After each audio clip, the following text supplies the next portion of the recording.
Hi, I'm Susie Carder and welcome to Susie Snacks, where I give you bite-sized information to support you in your business and it becomes the recipe for your success. So listen, business can be challenging, right? There's so many to-dos you have to do. There's so many legal things you have to do. One of the questions I get is, what permits, license, and registrations do I need for my business? So listen, one of the most important ones that you'll need is a sales tax license or permit. And more importantly, you got to track that sales tax and license, and don't spend that money. We need a separate account for that or a separate line item for that. If you're a home-based business, you'll need a business permit for that.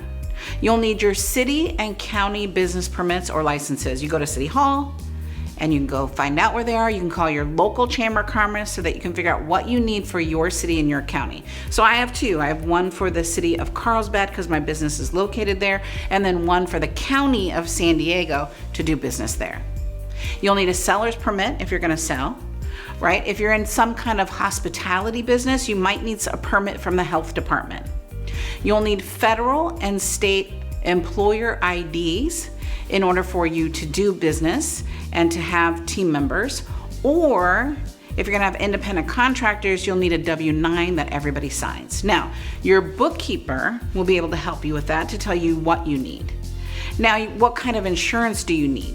This is where most businesses get in trouble because we're not insured properly, we're underinsured. And the reality at the end of the day, you do not want to be sued. That is not fun, right? So I've been sued in business, not fun, but it's part of business. So if you do get sued, don't freak out, just make sure you're insured. So the first thing we have to have is general liability insurance, right? So you want to talk to your insurance agent.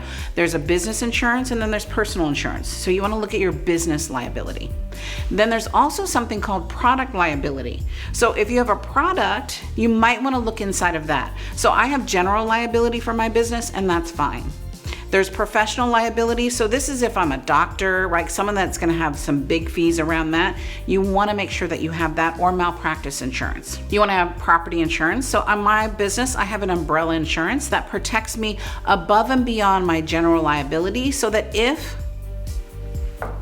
knock on wood, I'm ever sued, right? That's going to cover me outside of that.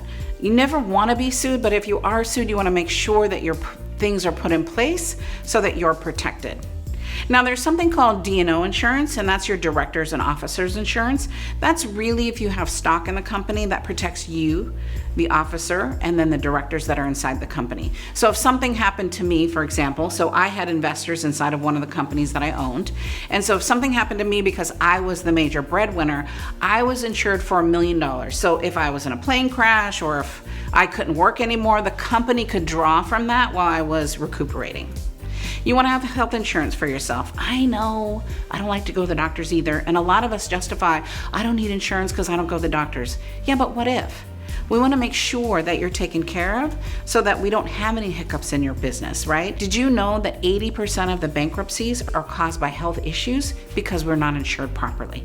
So make sure that you're taken care of and possibly your team members are taken care of. There's something called business interruption insurance. Say that 10 times fast.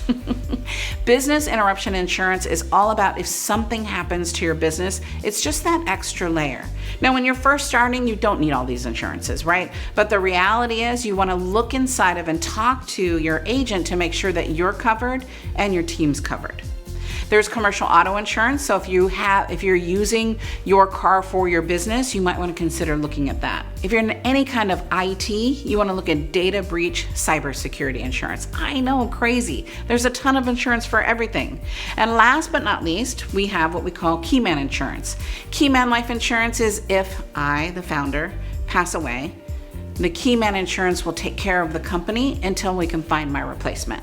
So all these things are looking at just in case, right? So talk to your insurance agent so that you go, just in case, these are the things that I need inside of my business so that I'm protected and I can serve freely and I can be free to travel the globe and do the work that you need to do.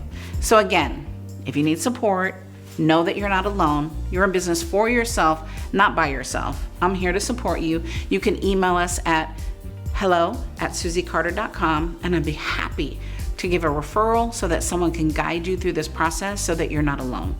So as always, I look forward to hearing about your success. And if you know somebody needs to hear this, to make sure that they're covered, please forward this blog to them so that they can get all the information they need to grow their business and protect themselves. I'm Susie Carder, and I am your sister in the journey.